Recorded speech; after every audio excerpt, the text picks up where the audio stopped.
Quote, "The Butterfly" by Louise Gluck. Look, a butterfly. Do you make a wish?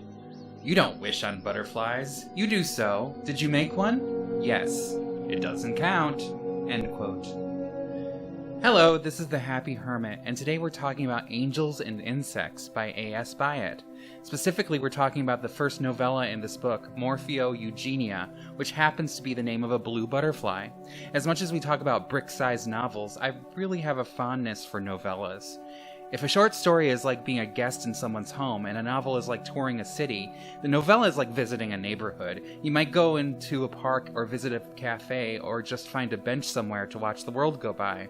Novels can get crushed by their own ambitions and turn into these baggy monsters that start to feel like an assignment rather than interacting with art. Plus, I'm so pleased to be bringing you a BYATT book. In my mind, all you Jane Austen fans out there, and I know you are legion, should be going bananas over BYATT's work. She has the same sharp eye, the same focus on manners, the same subtle but rewarding characters. Her stories are usually in the past, often involve nobility, have descriptions of dress and decor to die for. Plus, it's because it's modern, you can present an affair where people actually have sex.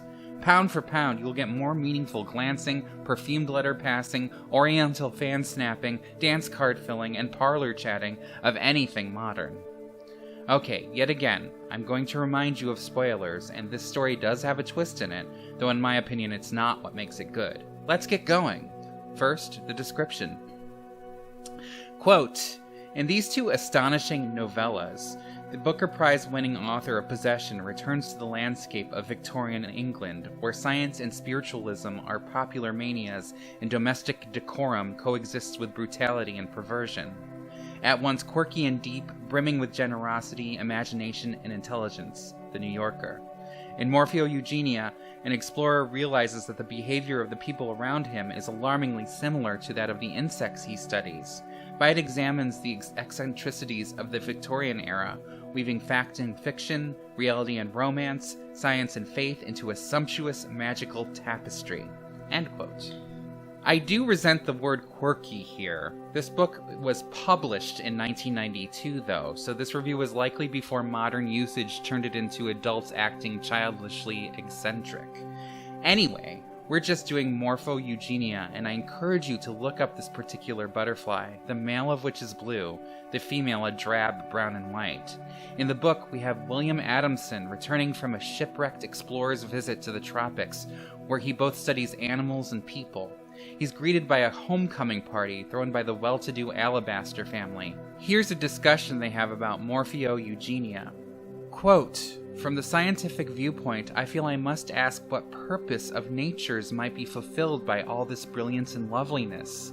Mr. Darwin, I know, inclines to think that the fact that it is very preponderantly male butterflies and birds that are so brilliantly colored, while females are often drab and unobtrusive, suggests that perhaps there is some advantage to the male in flaunting his scarlets and gold, which might make the female select him as a mate. Mr. Wallace argues that the drabness of the female is protective coloration. She may hang under a leaf to lay her eggs, or sit in the shades of her nest and melt unseen into the shadows.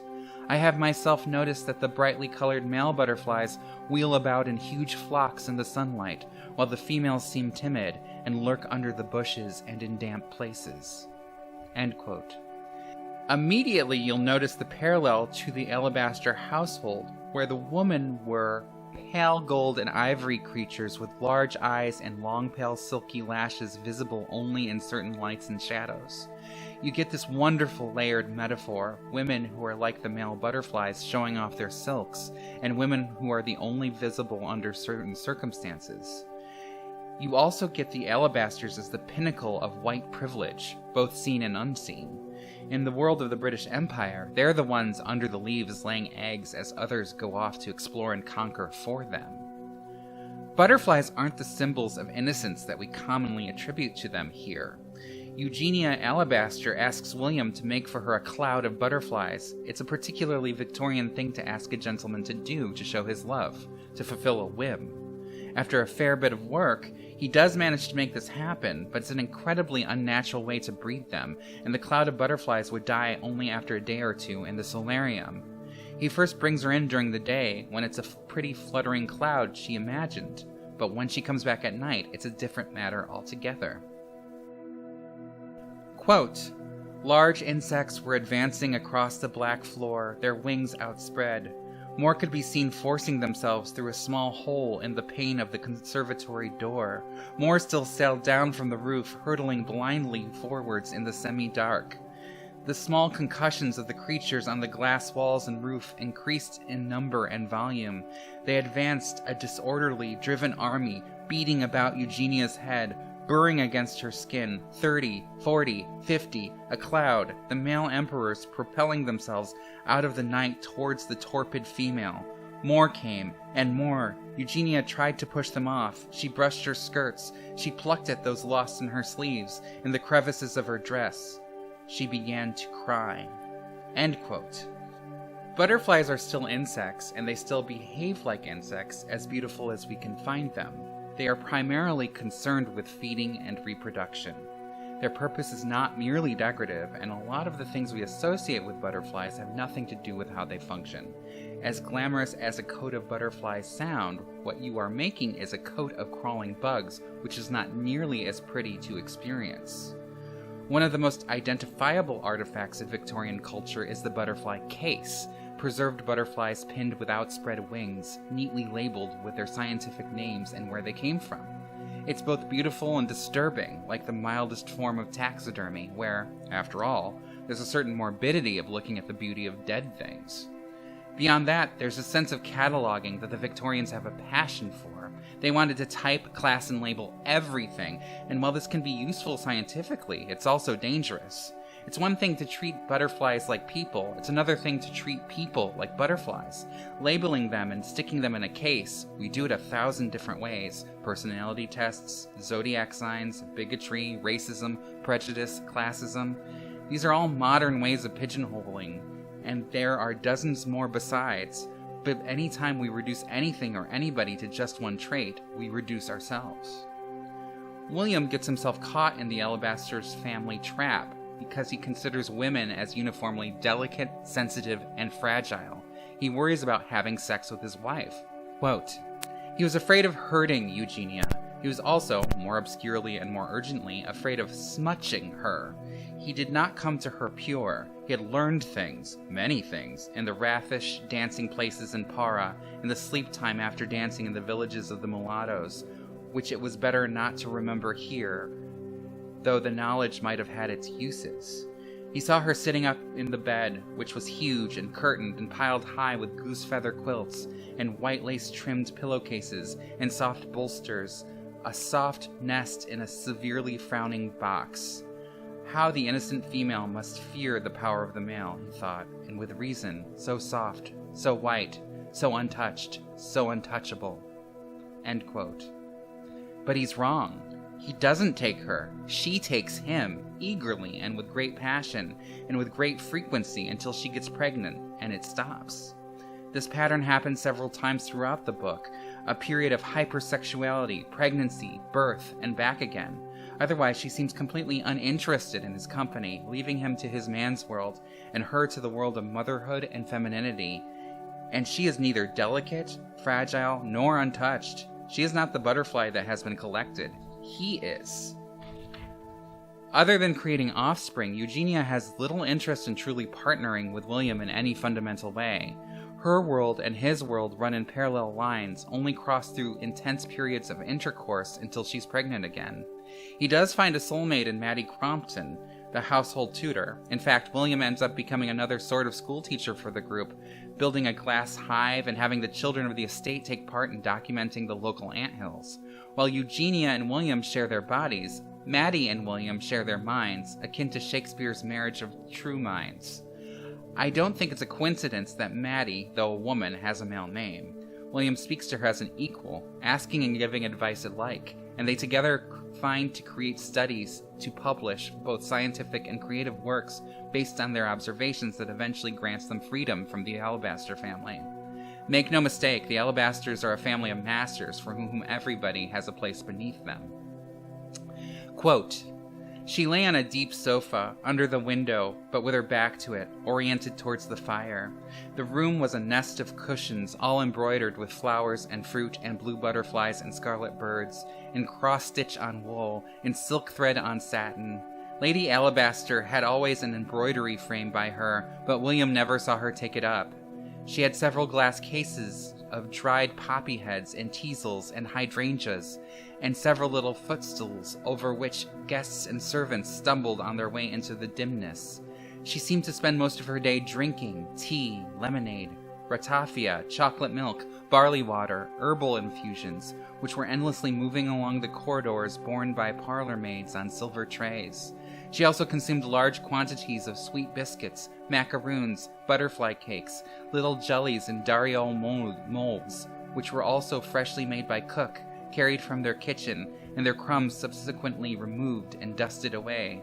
She was hugely fat, and did not wear corsets except for special occasions, but lay in a sort of voluminous, shiny tea gown, swaddled in cashmere shawls with a lacy cap tied under her many chins. Like so many well-fleshed women, she had kept some bloom on her skin, and her face was moony bland and curiously unlined, though her pale eyes were deep in little rolling pits of flesh. End quote. Lady Alabaster is the queen bee of the household, or perhaps the ant queen, where the matriarchs eat and spawn and do very little else. Everybody else acts as a sort of extension of her will. Lord Alabaster merely spends his time writing endless pages on the existence of God which can never be proven or disproven. He's merely a drone. And these attitudes don't only extend to the household, but worldwide. After all, these are the sorts who funded William's studies abroad. One of the first jobs is to organize a shed of collected items rotting away of samples taken from around the world. It's never clear how the Alabasters make money. I suspect much of it was inherited and invested. These are the people funding the British Empire, but also expecting returns. Throughout the book, there is an ongoing discussion about slavery, of which the house is split. This is the 1850s, so while the Alabasters do not directly have any slaves, they most likely profit from slave labor.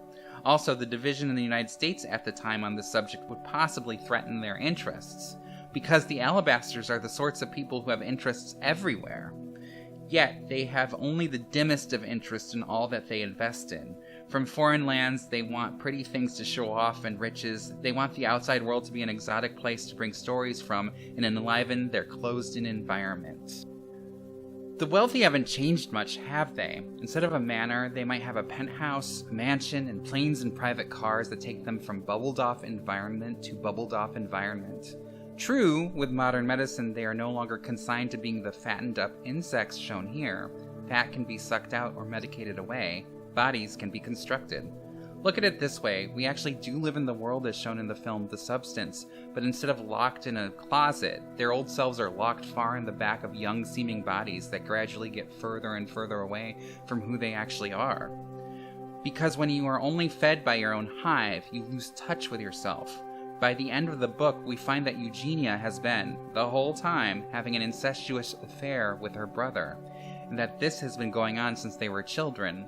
It's the sort of thing that was never talked about, but known by everybody.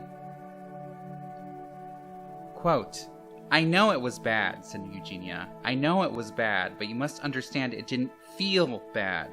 It grew little by little out of perfectly innocent, natural, playful things, which no one thought wrong. I've never been able to speak to any other living soul of it, and you must forgive me for speaking to you. I can see I have made you angry, though I have tried to make you love me. If I could have spoken to anyone, I might have been brought to see how wrong it was. But he thought it wasn't," he said. "People like making rules and others like breaking them. He made me believe it was all perfectly natural, and so it was. It was natural. Nothing in us rose up and said it was unnatural." She was clasping her own hands nervously in her lap. She had the curtains half drawn against the sunlight and to hide the shadows of tear stains. She was lovely and complacent and amoral, and he sensed that she was now waiting for him to go, so that she could resume her self-nurture and self-communion. At some level, what had happened was inconvenient to Eugenia. "Goodbye, Eugenia. I shall not come back." "You never know," she replied vaguely, her attention already sliding away from him, with a pretty little sigh of relief. End quote. I'm not blaming Eugenia for being in this situation in the first place. She grew up where she grew up, and her relationship to her brother certainly wasn't the one she asked for. But keep in mind how twisted the logic is here. Their relationship was somehow rebelling against the rules being that the family should be seeking relationships outside their own hive, if only to freshen the blood. But their attitude of purity was so extreme that nobody outside the family was good enough. It's funny how inbred seems to be the word relegated to the rural poor, when it's family like the Habsburgs, one of the grand royal houses of Europe, are one of the most inbred families documented. Also, the whole house knew about this. One of Eugenia's former fiancés killed himself knowing about the situation. Her second rejected her for a younger sister. The whole house knew about the situation, almost like a hive. Here's Miss Crompton talking about how William was informed via an anonymous note to come to the house in order to catch Eugenia in the act. Quote, "I didn't send for you," she said, "if that is what you're thinking. There are people in a house, you know, who know everything that goes on, the invisible people, and now and then the house simply decides that something must happen. I think your message came to you after a series of misunderstandings that at some level were quite deliberate." "But you know what I saw," he said. "Yes, there are people in houses, between the visible inhabitants and the invisible, largely invisible to both, who can know a very great deal, or nothing, as they choose. I choose to know about some things and not to know about others. I have become interested in knowing things that concern you." End quote. The end question becomes, why would the house reject William? For if anything, this seems to be a way to push him out. We've got several options here. First, Eugenia has her set of babies, and so like a drone, she no longer needs him. Second, William and Miss Crompton have managed to get an independent stream of income due to their book sales. This household functions on everybody being completely dependent on it. It's how they maintain order. They're not interested in having independent people here. Third, he sought to intervene when William, the same brother that was having an incestuous affair with Eugenia, was caught having sex with one of the underage servants. Quote, "That little creature is no more than a child," said William, "and one who has never had a childhood. Nonsense. She's a nice little packet of flesh, and her heart beats faster when I feel for it, and her little mouth opens sweetly and eagerly. You know nothing, Adamson. I have noticed you know nothing. Go back to your beetles and your creepy crawlies. I won't hurt the little puss, you can believe. Just add a bit of natural spice. Anyway, it's none of your business. You are a hanger-on. And I have yet to learn what use you are to the world or anyone in it," said William, his temper rising. Surprisingly, Edgar laughed at this briefly and without a smile. End quote. What William gets wrong here is that the Alabasters are not ashamed to not be of use to the world. In their minds, the world should be of use to them. It reminds me of the miniseries, Fall of the House of Usher, where Camille talks about how none of that super wealthy family actually creates anything. Oh, they fund other people making things, and they put their names on it. But they live lives of moving money around, having public functions, and living in luxury. The Poe story shows the Ushers as being such a hypersensitive, incestuous family that they die lighting their own house on fire around their ears, completely unable to function in the real world.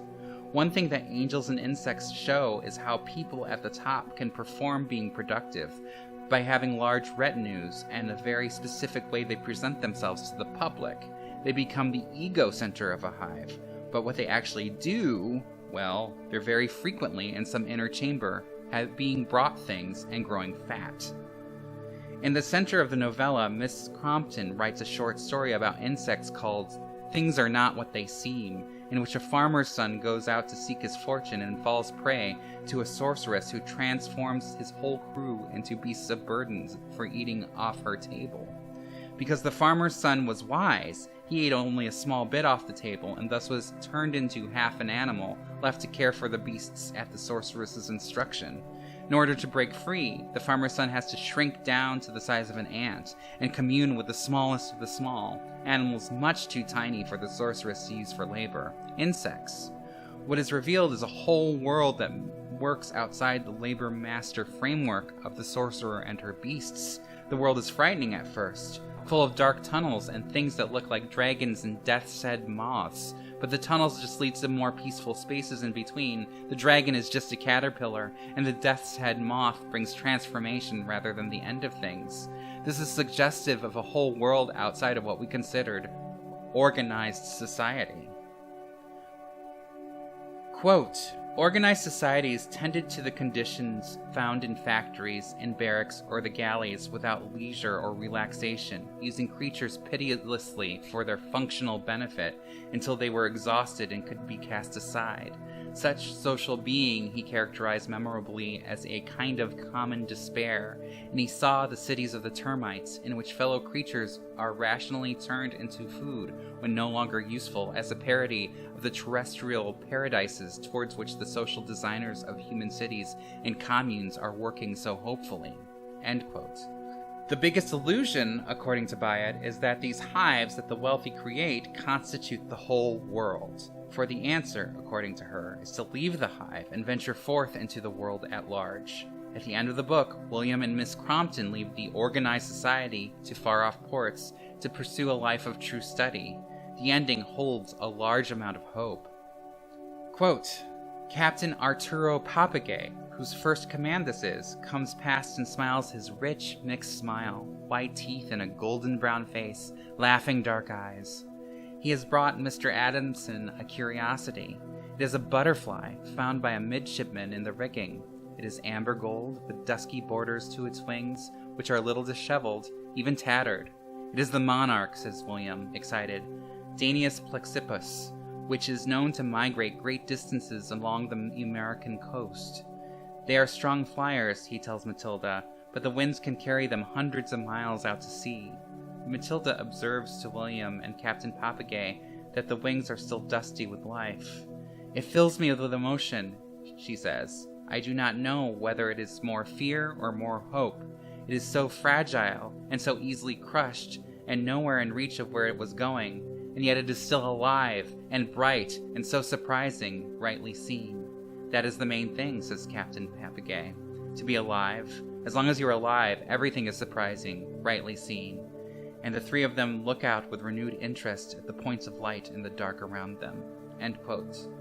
I often feel like that monarch butterfly, blown off course but still alive, much stronger than you'd think considering the delicate exterior. Honestly, they're much tougher than the bees which require a hive around them to survive, that die after only one sting. Another thing William notes is that when a queen dies in a hive, the whole nest dies out with it, but butterflies don't function that way. Is that perhaps the reason these wealthy Victorian households like to have them preserved and pinned into boxes? To close, the food in this book sounds very dry and incredibly sweet. The macaroons and sweet biscuits alongside tea. I don't know why, but I imagine the food to almost crumble to powder in your fingers, to look elegant but to never truly satisfy. Truly the type of food to attract ants. Happy reading!